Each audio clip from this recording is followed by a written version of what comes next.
በሳውዲ ለምትገኙ እህት ወንድሞቼ በጣም ወሳኝና ጥብቅ መረጃ አለኝ። በዛሬው ቀን የምነግራችሁ ነገር ማለት ነው። እስከ መጨረሻው ማዳመጣችሁን እንዳትረሱ። ሰው የሆነ በሙሉ ይህን ቪዲዮ ላይክ፣ ሼር እያደረጋችሁ ሼር ለማድረግ ግዴታ ዩቲዩበር መሆን አይጠበቅባችሁም። ባላችሁ ነገር ሼር እያደረጋችሁ ባላችሁ ነገር ለእነዚህ ወንድሞቻችን ድምፅ ልንሆን ይገባል። ፍትህ ልንጠይቅ ይገባል ማለት ነው። የተሻሻለ ሌላ ፍርድ፣ ሌላ ቅጣት እንዲተላለፍባቸው ፍትህ ልንጠይቅ ይገባል። በሳውዲ አረቢያ ላይ በጣም በርካታ ወንድሞቻችን የሞት ፍርድ ተፈርዶባቸዋል ማለት ነው። ቀናቸውን እየተጠባበቁ ይገኛሉ። እስካሁን ድረስ ጉርሻ ፔጅ እንዳወጣው ከሆነ 5 ወንድሞቻችን ይሄ የሞት ፍርድ ፍጻሜ ተፈጽሞባቸዋል። አሁን ደግሞ በጣም ብዙ ኢትዮጵያውያን በስር ላይ ናቸው። ነገር ግን የሞት ፍርድ ተፈርዶባቸው ነው ያሉት ማለት ነው። እባካችሁ ሁላችንም በጋራ ፍትህን ጠይቅ። እነዚህ ወንድሞች ተርበው ተቸግረው ነው የተሰደዱት። በእውነት በባህር ስንቱን ነገር፣ ስንቱን መከራ፣ ስንቱን ጥም፣ ስንቱን ነገር አልፈው ሳውዲ አረቢያ ገብተው እንደማንኛውም ሰው ያልፍልኛል ብለው ነው የተሰደዱት። በጣም በሚያሳዝን ሁኔታ ይሄ የገጠማቸው ነገር ማንም ሰው ላይ አይግጠም። በእውነት ማንም ሰው እንደዚህ አይነት ክፉ ነገር አይግጠመው። በተለይ ተሰዶ፣ በተለይ በባዕድ ሀገር ማለት ነው። እነኚህ ሰዎች በጣም ብዙ ናቸው ጎበዝ፣ በጣም ብዙ ናቸው። የብዙ ሰው ቤት ነው ድንኳን የሚጣለው፣ ብዙ ሰው ቤት ነው ይሄ ሀዘን በር እያንኳኳ ያለው እና ፍትህ ልንጠይቅ ይገባል። እንደ ተራ ነገር ጸጥ ልንላቸው አይገባም። እንደ ተራ ነገር ሰው እኮ ፍትህ ቢጠይቅ በጋራ ቢረባረብ እኮ የናዝራዊት ጉዳይ ተቀይሮ የለ እንዲህ ከሞት ፍርድ እኮ ወደ ጽኑ ስራ ተቀይሮላታል እኮ። ፈጣሪ ቢፈቅድ ደግሞ ናዝራዊት ወደ ሀገሯ ገብታ እኮ የምትታሰርበት እድል እኮ ተመቻችቶላታል እኮ። እነዚህ ወንድሞቻችንም የሞት ፍርድ ተነስቶላቸው በሌላ ነገር ቅጣታቸው እንዲተላለፍ ሁላችንም በጋራ ድምጻችንን ልናሰማ ይገባል። ድምጻችንን ካሰማን መንግስት ይሰማናል። የነዚህን ሰዎች ጉዳይ አንድ ነገር ይለናል ማለት ነው። ዝም ካልን ግን እውነቴን ነው የምላችሁ፣ እነዚህን ሰዎች ቁጠሯቸው። ስንት ሰው ነው የሚያዝ ነው ከኋላቸው ማለት ነው። ስንት እህት ወንድም ነው ቀስሞ የሚሰበረው። ስንቷ እናት ነች ድንኳኗን በቤቷ የምተክለው። አስቡት፣ በጣም ብዙ ሰዎች ናቸው።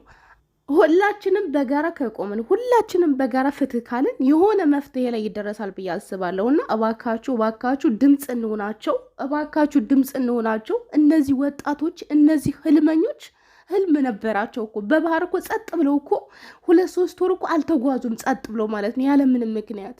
ስለዚህ ፍትህ ልንጠይቅላቸው ይገባል። ሌሎቻችሁ ደግሞ በሳውዲ ያላችሁ ሴቶችም ወንዶችም ያልሆነ ነገር እንደ ሀገራችን አረቄ ቤት ከፍቼ እሰራለሁ፣ ጠላ ቤት ከፍቼ እሰራለሁ፣ የተለያየ ነገር አደርጋለሁ የምትሉ እባካችሁ ከድርጊታችሁ ተቆጠቡ። እባካችሁ እንዲሁ መረጃ የላችሁም? ወሬ አሰሙም ወይ?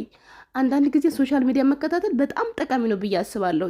ለምንድን ነው ወሬ የማሰሙት? እንደዚህ አይነት ነገር ህይወትን ያክል ነገር የሚያሳጣ ነገር ለምንድን ነው ስራ ላይ የምትሰማሩት? እባካችሁ ትምህርት ይሆናችሁ።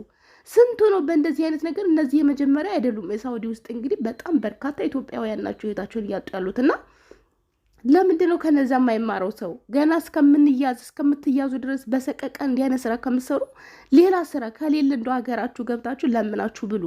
ኦፍኮርስ ሀገራችን በጣም ከባድ ነው። ሀገራችን እኮ ነገሮች ቀላል ናቸው፣ አልጋ ባልጋ ናቸው አይደለም። አልጋ ባልጋ ባይሆንም እዚው ሀገራችሁ ላይ መቼም ጉሮሯችሁን ዘግታችሁ መኖር አያቀታችሁም። ሌላው ነገር ቢያቀታችሁ፣ ቅንጦቱ ቢያቅት፣ ጉሮሯችሁን ዘግታችሁ ግን ትኖራላችሁ። እንደው ቤተሰብን ከማሸማቀቅ እናንተም በዚያ በሰው ሀገር ከመቅረት ተቆጠቡ። በሰው ሀገር የተከለከሉ ነገሮችን በመጀመሪያ ጥናት አድርጋችሁ ወደ ስራ ግቡ። እነዚህ ወንድሞቻችን ላይ አሁን እኔ ለሞት ያበቃችኋል የሚባል ነገር ለእኔ አይደለም፣ በግሌ ማለት ነው። በግሌ አገሩ ላይ እየተከለከለ ነው። ህጉን ጥሰዋል። ተገቢውን ቅጣት ይገባቸዋል። በቃ ህጉን ስለጣሱ እዚህ ሀገር ገብተው እንደዚህ ስላደረጉ። ከዚህ ውጭ ግን ሳውዲ ላይ እስከዛሬ ድረስ እኔ የማውቀው የሰማሁት ነገር ሰው የገደለ ብቻ ነው እንደዚህ አይነት ፍርድ የሚፈረድበት። እነዚህ ሰዎች ግን በጣም ነው የተሰማኝ ከምነግራችሁ በላይ ማለት ነው። ለሳውዲ ራሱ ለሀገሪቷ ጥሩ አይደለም ብዬ ነው የማስበው። ይሄ ሁሉ ወጣት እንደዚህ ማለቅ ለሀገሪቷ ራሱ ጥሩ ነገር አይደለም። እና ፍትህ በቃ የሆነ ነገር የተሻለ ቅጣት እንዲቀጡ በቃ የተሻለ ነገር እንዲሆንላቸው ኤምባሲ ሰምቶ ፍትህን እንዲሰጣቸው እንዲከራከርላቸው ለሀገራችን መንግስት ፍትህን ድምፃችንን ልናሰማ ይገባል። እንደ ቀላል ነገር አትዩት። የምሬን ነው የምላችሁ። ወንድሜ አይደለም አትበሉ። እነዚህ ልጆች ወንድሞቻችን ወገኖቻችን ናቸው። ሀብታም ቢሆኑ እኮ አገራቸው ሄደውን በስተም ያደርጉት የሰሩትን ብር እኮ እዚያው አይደለም የሚያጠፋፉት፣ ወደ ሀገራቸው እኮ ነው የሚልኩት። ለሀገራችን ነው ዞሮ ገባችሁ። አገራችን ላይ አንድ ትልቅ ድርጅት ቢኖር እኔ ድሃ በሆንና ስራ ባይኖርኝ እዚያ ድርጅት ውስጥ ተቀጥሬ እኔም እሰራለሁ። በተዘዋዋሪ የእነሱ ሀብት ለእኔም ጥቅም አለው፣ ለሁላችንም ጥቅም አለው። ሰርተው ቢለወጡ ለሀገራቸው ነው፣ ለቤተሰቦቻቸው ነው፣ ለእናት ለአባቶቻቸው፣ ለሰፈራቸው፣ ለሁሉም የሚጠቅሙት ለራሳችን ነው። እና እነዚህን ሰዎች እንደ ተራ ነገር አላያቸውም። እኔ እንደ አገር ነው ማያቸው። አገር ሞተች ብዬ ነው ማስበው። ገባቸው? ይሄ ሁሉ ወጣት በየጊዜው ሲጀመር በጣም ብዙ ሴቶች፣ በጣም ብዙ ሰዎች ብዙ ነገር እንሰማለን። ግን የነዚህ ደግሞ እኔ በጣም በቃ ከምነግራችሁ በላይ በጣም ነው የሚያሳዝነው። እና ፍትህ ልንጠይቅ ይገባል። እንደ ቀልድ ነገር አትዩት። ማርያምን እንደ ቀልድ አይደለም ይሄን ነገር የማየው እኔ። በጣም ከባድ ነው።